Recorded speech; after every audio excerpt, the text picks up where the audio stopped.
Anytime you put on a shirt, be it a t-shirt, a dress shirt, even slip into bed, I want you to remember this video. This is cotton. It grows here in Alabama, and it's one of the main crops that farmers grow here. It starts out as a flower. The flower turns into a ball. The ball turns into the cotton.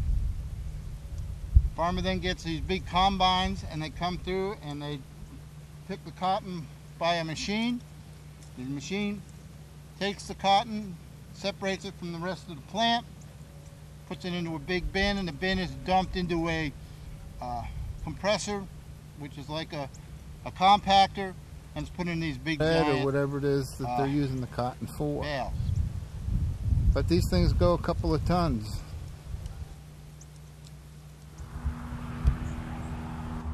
This year, this farmer had chosen not to have the leaves removed, and the machine did a pretty good job of picking the cotton without disturbing the leaves. You can see that the balls of cotton have been removed.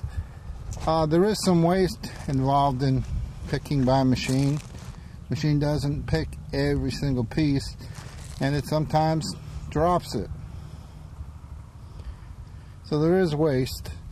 Back in the olden days, when the slaves and when the farmers and hired people to pick the cotton, there wasn't any waste.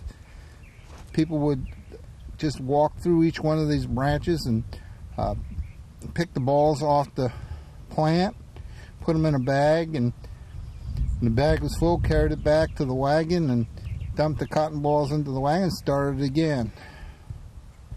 I have some friends who have actually done that, and that wasn't too long ago, 50 years ago maybe. You can see over there, there's a few more bales of cotton. He's already mowed down his fields. I'm probably going to turn them over for next year. Now.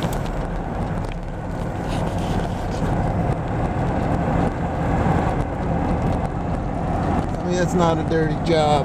He's got a nice tractor, but he's had to work all this land.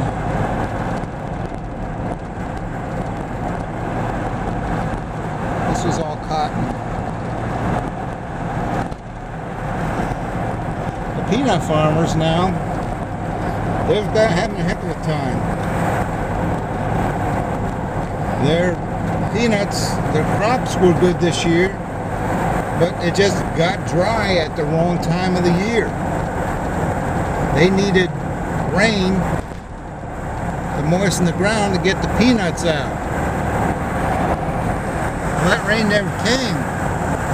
So now the ground got hard, the peanuts are there, and now if they pull them up, peanuts are going to stay in the ground, and all you're going to get is the plant. So up here you'll see a peanut farmer who's watering his peanuts to try to saturate the ground in order to get the peanuts out. And the plant gets turned over and they lose their crop. What the farmers are trying to do, and of course it's going to cost them a lot of money, is wet the ground. So farmers that have the availability for these water cannons are using the water cannons, soak the ground, so that they can pull the plants up and save the crop.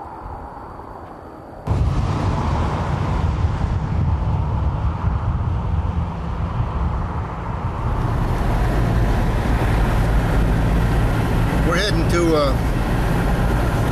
another cotton field. This cotton field has not been taken care of. It's just kind of plant and forget. I'm sure he hasn't tried to pick it. I don't know if they're going to pick it. The weeds are higher than the cotton plants, but we'll be able to get our hands on some of the cotton balls and show you what the seeds look like. And while we're there, we'll go pick up we got a game camera out down the bottom down by the creek, so we'll get that.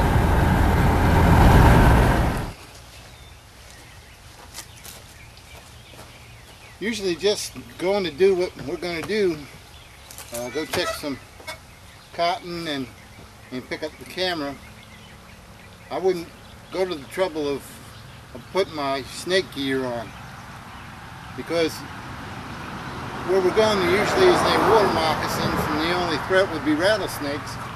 And it's kind of been a known factor that rattlesnakes will rattle before they strike, and so that'll give you a fair warning. But I got an email from a friend of mine in Texas, and the ranchers out there, well, a friend of hers, there's 2 ranches and they killed over 80 rattlesnakes this year. Plus, she said she killed some, and not one time did any snake rattle or give them any warning. And I began to think about my encounters with diamondbacks this year, and there's been a few, and not a single one of them has rattled. Well, I even tried to get one to turn around and so I could get some pictures of it coiled and rattling, and it never did.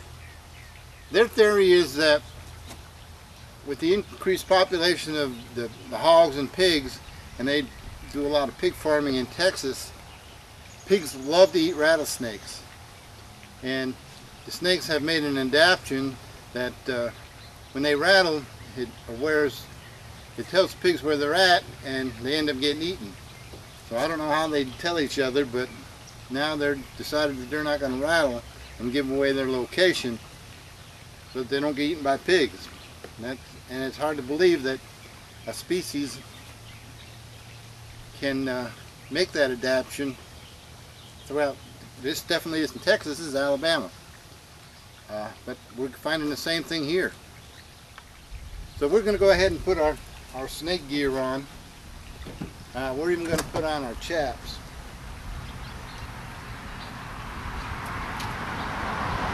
We've got our snake boots and our snake chaps. This will kind of give us protection all the way up to the hip. Snake bites usually occur from the foot to below the knee. But I mean, there's been snake bites in hands and face and whatever. But we're going to worry about the probabilities. If you're going to get attacked by a snake or hit by a snake, it's either going to be in the legs if you're walking.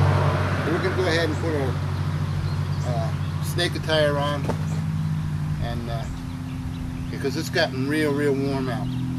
When it's cold, snakes don't move like they do when it's hot. So we're going to go get ready and go from there.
Okay, we're coming up on the cotton field that I told you about earlier. It's right over there. It's hard to tell that it's a cotton field, isn't it? We'll get a little closer and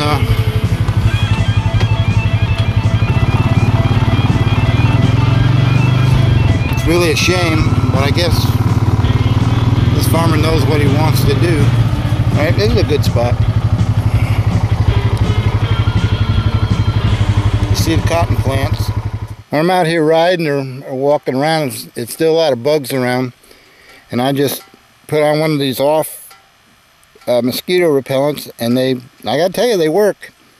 Hunters have a one that's even bigger and better, but for just people like you and me who are out here riding or walking or just sitting out enjoying the weather, these things do a great job.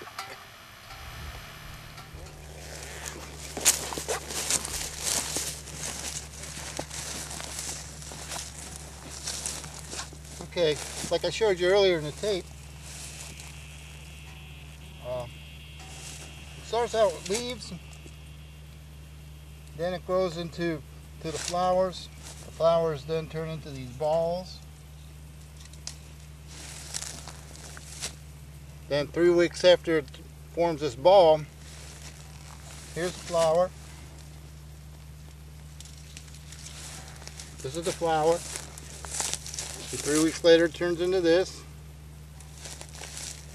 Then it finally, see a good one.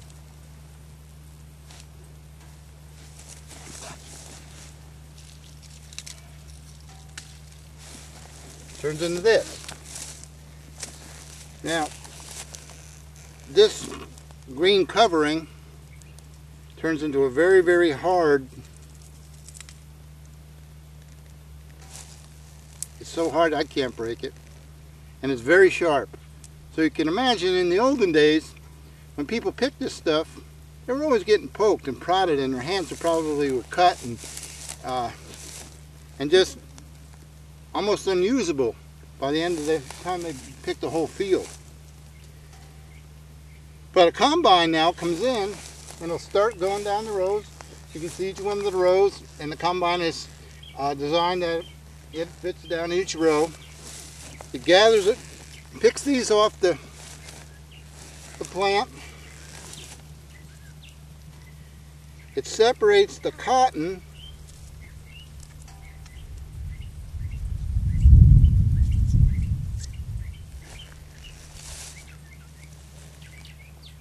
to this, and this is thrown back in the basket, which goes into the bales.